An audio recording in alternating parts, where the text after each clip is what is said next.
Enterprises are racing to adopt agentic AI, but most projects stall under rising cost, complex integration, and fast moving standards. What if you could build MCP servers today with the confidence that they will still work tomorrow? That is the idea behind Mirantis' new MCP AdaptiveOps. And to dive deeper into it, I am joined by once again Randy Bias, Vice President of Strategy and Technology at Mirantis. Randy, it's great to have you on the show again. Well, always great to be with you, Swap. Randy, can you talk about why is agentic infrastructure becoming so critical for enterprises today? What pain points does it solve that traditional infrastructure cannot solve? Well, I mean, the way that it looks to me and what we're seeing from customers is that it feels a bit like 2010 to 2012 for cloud native, right? So people are kind of early on. They've heard about AI agents. They are getting leverage from, frontier models, but mostly around white collar knowledge workers, whether it's coding, sales, marketing. But what they haven't done is they haven't figured out how to deploy agents that are close to the more sensitive data, electronic healthcare records, PII, customer PII data, financial data, kinds of those things where they can leverage AI to kind of get competitive advantage, right, against their peers in their vertical. And that's where they're at now, is trying to figure out how to start that process. And it's a challenge for a bunch of different reasons, right? So you look at what seems to be sort of like the default, de facto kind of standard, the glue that holds everything together. That's the Model Context Protocol from Anthropic, MCP. MCP, when launched, had no authentication or security to it. And you would connect it directly to apps on your desktop. And then it would make calls, API calls, SQL calls, and what's it calling? What's it doing? Where's it sending data?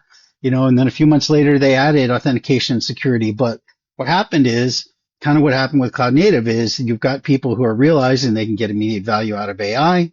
They start deploying it. They start using the tools and agents. They're developing it, and kind of security and compliance and how to run these things in production is kind of an afterthought because it's so early, right? MCP came out in spring of this year, right? So I see the following, right? People need to get educated about agentic AI. They need to figure out how to run AI agents in production. They need to understand that things like MCP weren't designed kind of with security and compliance as sort of baked in from the beginning, but more as a bolt-on. And they need to figure out how to apply those AI agentic workflows to the most sensitive data that they have. If you want to do something with your electronic healthcare records, do you really want to send that data out to OpenAI or to Anthropic or to some other external, LLM? No, you probably want to deploy an internal LLM, and you want to basically use that to process your electronic healthcare records. So there's a whole bunch of kind of concerns here in terms of how you get from kind of a toy, a useful tool that's a toy at the moment, into something that you can run in production. Thank you so much. Now, Mirantis is launching MCP AdaptiveOps to accelerate enterprise adoption of agentic infrastructure. What does AdaptiveOps actually do for engineering teams, and how does it simplify the way they build and run MCP servers in production? So MCP AdaptiveOps is basically designed for agentic engineers to have a way to deploy MCP servers in a secure manner. So we've got a blueprint for deploying a secure MCP control plane where you can deploy all your MCP servers, have a way to register them, manage them, be able to make sure that you've got zero trust networking. So only agents that are allowed to talk to certain other agents or tools can talk to each other. You've got layer 7 proxies that are MCP gateways that make sure that there's guardrails, that make sure that tool calls do the appropriate things, and so on. So that's basically, it's all designed as from an open source toolkit with a set of services wrapped around it. And our thinking is that this looks very much like kind of cloud native in the early days, right? So kind of 2012, right? People are just starting to, figure out the terms cloud native. They saw Netflix go on to AWS. They saw Netflix kind of re-architect and re-platform their system and get a ton of leverage out of it. So this is another thing where they're saying to themselves, okay, if we can figure AI agents out and we can do it before our competitors, then we get a step ahead and we can do something really interesting. But they also know that they got to go from kind of what is running on a laptop to what they're going to run in production. And there's a big leap between that. The other thing is that when we think about MCP Adaptive Ops as an offering, as a services-led offering, we think to ourselves about how customers need a lot of flexibility right now. Things are changing so fast. Like, I think it was September 14th, so we're just talking a couple of weeks ago, that Anthropic put out the MCP registry, which was an open source based tool combined with a public registry that's designed to allow you to discover MCP agents, right? If you were building your own internal agent internal agent registry inside the enterprise, and then Anthropic comes out and they deliver the MCP registry, what do? Now you've got sort of like a parallel registry to the one that's coming out of Anthropic, which is likely to be the de facto standard. So one of the ideas behind the MCP AdaptiveOps is that we're not only bringing a toolkit, we're not only giving you a blueprint and fast tracking it so you can get up and running quickly in a secure and compliant manner, but we're actually bringing the services along so that we can help you evolve it over time. As new things happen in the MCP ecosystem, we can update those into the toolkit, wrap them into your solution, and then over time, as we figure out maybe a product that makes sense, we may build that and then give you kind of an off-ramp from kind of that custom-built professional services system to an actual enterprise-based product with full enterprise product support, if that's what you want. As you rightly said, things are moving really fast. Organizations need to make sure that their investments don't become obsolete. Why is future-proofing such a big concern for MCP deployment today? And what risks do companies run if they don't build for adaptability in future? I don't think that any of us have seen a technology like this move as quickly as it has. There's nothing like it kind of in history in terms of the speed. It's really funny because I feel like every week or two, kind of there's yet another coding agent that's basically the top of the heap, right? Just today I discovered droids. Now it's the top of the heap, and Codex took the throne from Claude Code like 2 weeks ago, right? So it's just everything is changing so fast right now that it's really hard to make a bet. So you're betting on AI and you're betting on AI agents, but you don't want to bet on specific technology. So what we're trying to bring you is a framework so that you can easily kind of extend it. You can easily swap components out. You start with one registry and then MCP registry drops. We help you take that old registry out and migrate it to MCP registry, and you keep on moving forward, basically using whatever the open standard de facto winner is at the time. Gartner predicts that 40% of agentic AI projects could fail by 2027 due to unclear ROI and escalating cost. How does adaptive ops help enterprises avoid such failure? So there's a few ways in which we're going to do that. So first of all, we are going to have a set of training and educational services that come with MCP AdaptiveOps so that we can actually help you think through your AI agents and your strategy there. The second is that we can work with you on how you are sort of triaging the applications that you are going to, or use cases that you're going to start looking at first, right? So it reminds me again of the cloud native days, right? In those early cloud native days, there were a lot of failures because there were attempts to take brownfield applications that wouldn't necessarily work well on something like AWS and just move them over without re-architecting them. In this case, there's a different set of criteria because some brownfield applications do make sense, as well as some greenfield applications for Agentic. But you need help from somebody who's got real world experience and can see kind of what's going on in the marketplace across many, many customers to help you discern kind of how you would triage and prioritize your use cases inside your enterprise and figure out how to kind of go step 1, step 2, step 3, step 4. It's just like with cloud native where kind of that first step is do the most basic thing where you get the learning around what agents are for. And then step two is you go into kind of the next set, right? Which is if it was cloud native, it would be like, how do you do scale out properly, right? And then step three is the next kind of like evolution beyond that. And so what we see is some customers try to jump all the way and then they get themselves in trouble because they're trying to go too far too fast. You have to kind of you're adding new DNA and you're adjusting the culture inside the business. So you need a trusted partner who's basically had that experience like we did with OpenStack and private and public cloud, and then again with Kubernetes and cloud native later on. Can you talk about what does an adaptive ops engagement looks like in practice from first assessment to SLA backed operations? Yeah, so I mean, it's pretty typical framework. So we start by engaging with you and kind of figuring out kind of what the overall strategy is for your team or your business in terms of what you're trying to accomplish kind of in the short time frame and also in the long time frame. And then we do kind of a workshop where we help you kind of go through that triage process, look at your different use cases, come up with a plan in which we'll implement them.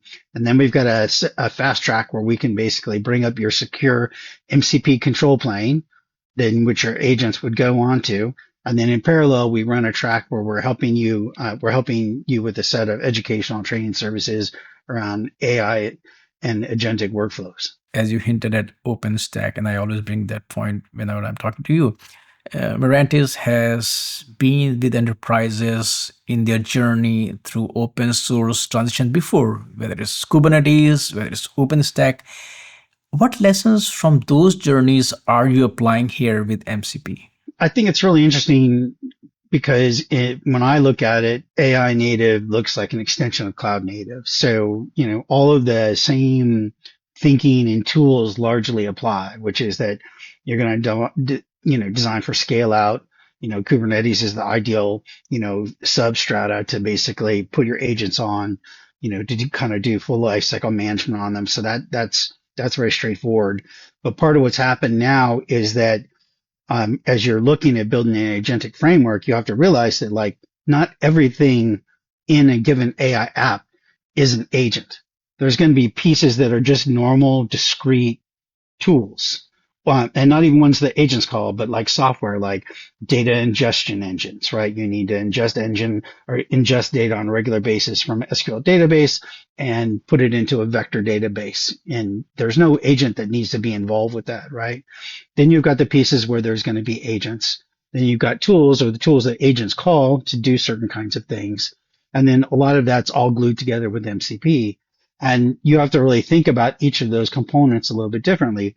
The regular, old school software has procedural business logic in it, whereas agents have no foundational business logic. They depend on the LLMs and their calls to basically send back instructions, which are the business logic, right? And that's kind of more fuzzy, non-deterministic business logic. And then you've got tools or tool calls that the agents make. And so all of that has to be kind of wired together in a workflow or some kind of direct acyclic graph, a DAG, something like that. And so you have to have some way to kind of think through it. But at the end of the day, those are all just changes and extensions to cloud native. So we bring all that cloud native knowledge. So you're not spending your time working on those pieces. We bring all the Kubernetes knowledge. And then we're now bringing the pieces that you need to know about building agentic workflows, and then layering that on top of all that experience that we have from before. You mentioned security earlier. Security and compliance frameworks are still evolving around agentic AI. How does AdaptiveOps ensure MCP deployments that they stay compliant and adaptable as regulations change? And also, we are talking about global deployment. Every region, every country, they have their own regulations. Well, I mean, it really even goes beyond that. There's a whole set of new problems, right? You've got data leakage, which is an issue, which is a new issue, right? You want to make sure that certain kinds of data is not coming from behind your four walls and going out to an LLM that you didn't authorize. So you may kind of want a virtual air gapping, which is certain agentic workflow that might talk to high sensitivity data like electronic healthcare records can only process it through a local inference or LLM that you're running inside your four walls. whereas other agents that work with less sensitive data can basically talk to external frontier models as much as they want.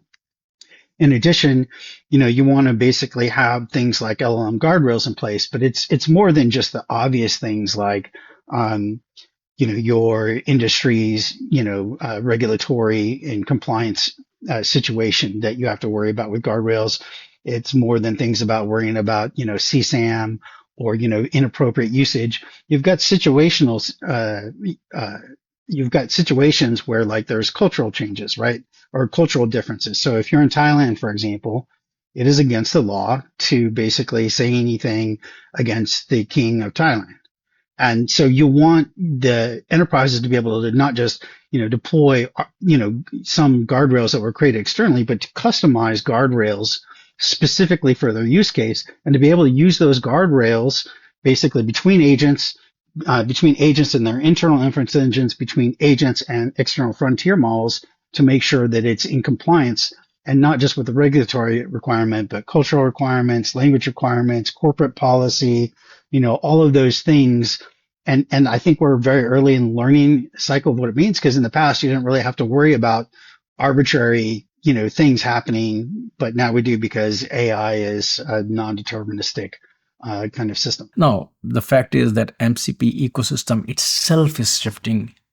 Where do you see Mirantis' role in the long run? So right now, I think everybody's in a learning mode, including us. We're probably further ahead of the curve than most people. But we were with OpenStack and we were with Kubernetes. So this is just where we're used to being.